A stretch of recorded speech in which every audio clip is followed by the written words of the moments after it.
the Educate Texas Trailblazer Award.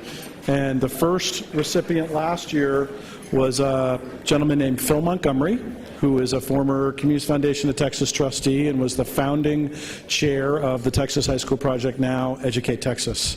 I'm very pleased this year to present the award to two individuals whose public service to the state of Texas is measured in decades, not years. Chairman Rob Eissler was first elected to represent Montgomery County and the Texas legislature in November of 2002. Since 2007, he served as chairman of the Public Education Committee, where he earned a Top 10 Legislator Award from Texas Monthly. But Chairman Eissler's leadership in the Texas Representatives is actually just one chapter. He has actually spent 26 years in public education. And as a former school board member myself, I'm particularly appreciative and impressed that he spent 18 years as a board member of the Conroe ISD Board of Trustees and served 2 terms.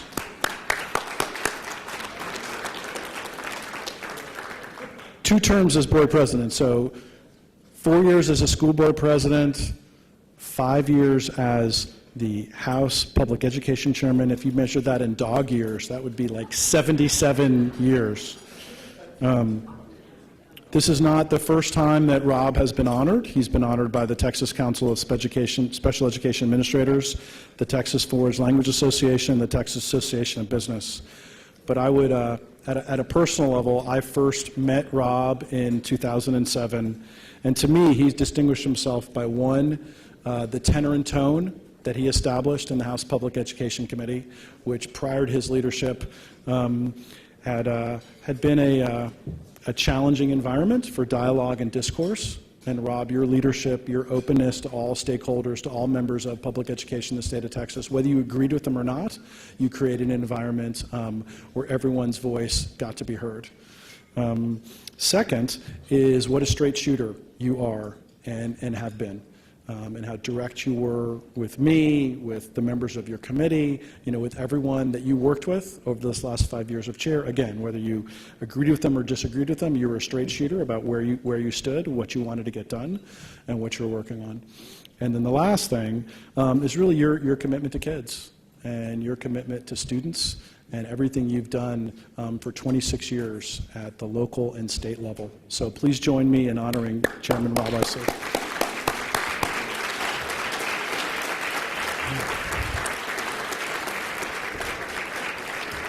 Now, the second recipient, Senator Florence Shapiro, is a former public school teacher, a Plano City Council member, and the mayor of Plano, and she was elected to the Senate 20 years ago, in 1993. And she chaired the Senate Education Committee from 2003 to 2012. Now, I learned some things researching her bio. I knew a lot about her efforts on accountability and standards in college readiness. I did not know about her leadership in authoring a series of bills known as Ashley's Laws. And this legislation, passed in 1995, protects against, adjudicates, and punishes sex offenders whose victims are children. But at a personal level, I have been so struck by Senator Shapiro's intelligence, her grasp of public policy issues, especially during a very challenging and complex series of legislative sessions and special sessions. I can speak to her resolve and her toughness. And for those of you who know a little bit about the Texas Senate, it's a little bit of an old boys club. And to be a female leader in the Texas Senate and to get as much done as she has gotten done says a lot. And then I can also speak to her heart. Having brought students from some of the early college, high school, and T-STEM academies that I talked about earlier onto the floor of the Texas Senate and seeing Senator Shapiro interact with the students and the teachers and the principal, you can tell that she was a former teacher and a mom and a grandmother. So please join me in recognizing Senator Chairman Florence Shapiro.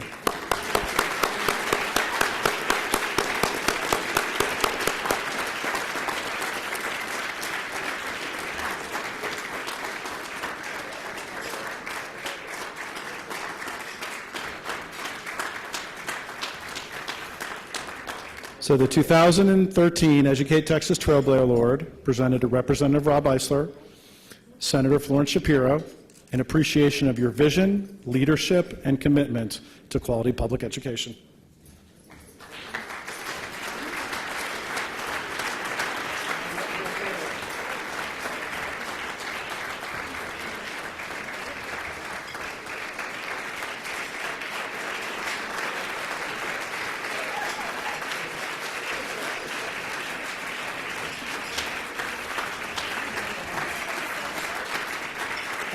Sure.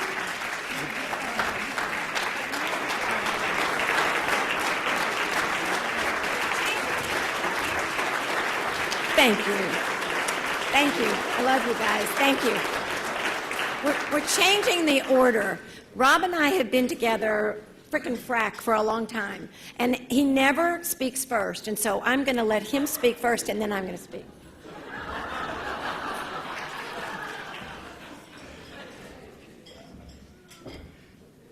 She's right. I thought one time, well, we were supposed to speak together. I think it was at the charter, the organization's, well, it was a conference.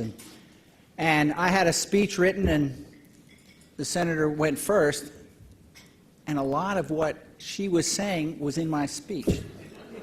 So I had to cross out a lot of stuff. In fact, I think I rewrote my whole speech while Florence was speaking. And, I mean, she did a great job. And so I've always been the cleanup guy because, you know, she has a great staff. In fact, I think when we had a press conference, she said even Moses relied a lot on his staff.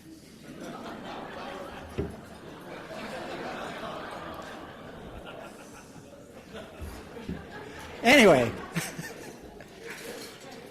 this is definitely an honor, and something I want to say is how impressed I am with all of you here, and John, your leadership of this organization, and how far you've gone. In fact, John said, and it was in his remarks, I don't know if you heard it, but he did say that, you know, our STEM program is branching out. He did say that. But each one of us in this room is dedicated to probably the most important thing that any government can do, and that's educate its kids. And you know, the public schools were invented in the United States to further democracy because it was one generation from failing. And that was the original reason. Now, of course, as any teacher will tell you, there have been a few other things piled on, but it's not a la carte, is it? But really, what I believe is each one of us here has the best interests of our kids, our future, our country's future at heart. And we don't all see accomplishing those aims and those goals the same way. And that's why it's such a great opportunity to be in education, because there are a lot of ways to do it. And we don't all agree on how it should be done. And we get pretty worked up sometimes, but you know, it's organizations such as these that do get it done. And I just want to say something about our work with the Senate has always been fun. It really has. And Senator Shapiro said, look, there's only one rule I go by in the Senate, and that's go with the flow.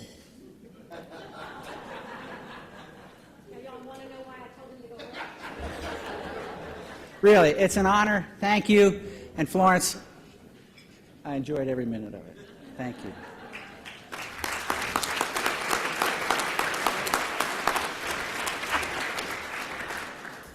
Now you can see what I dealt with for the last 8 years. The puns of this man are never ending.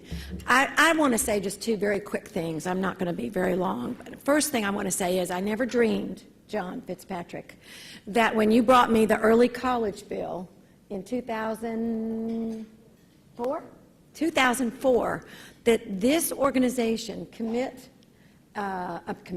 this organization that was so committed to education, that started with a very small agenda, would turn out to be Educate Texas and to be the catalyst for all of the education issues that you have become. It is a joy and an honor to work with you and everyone in this room. I have chosen not to be an elected official any longer. There's bittersweet that goes along with it. But 19 years in the Texas Senate, and I feel that it's time for someone to take over the reins and run the show. I still have a deep and abiding concern and care about the students and the kids in this great state. I hope to continue to work with the groups. Fortunately, I have been blessed, and I am a member of the Communities Foundation Board, and that is the organization that oversees Educate Texas. So I am, you might say, I'm John's boss, actually, which is kind of exciting to me. So I'm watching diligently over everything that goes on, and I am sharing the pride that all of you feel in making an impact and a difference in the lives of the students of the state of Texas. Thank you all for everything that you do. Thank you for this wonderful award, and thank you to John and everybody at Educate Texas for their fabulous work always. Thank you.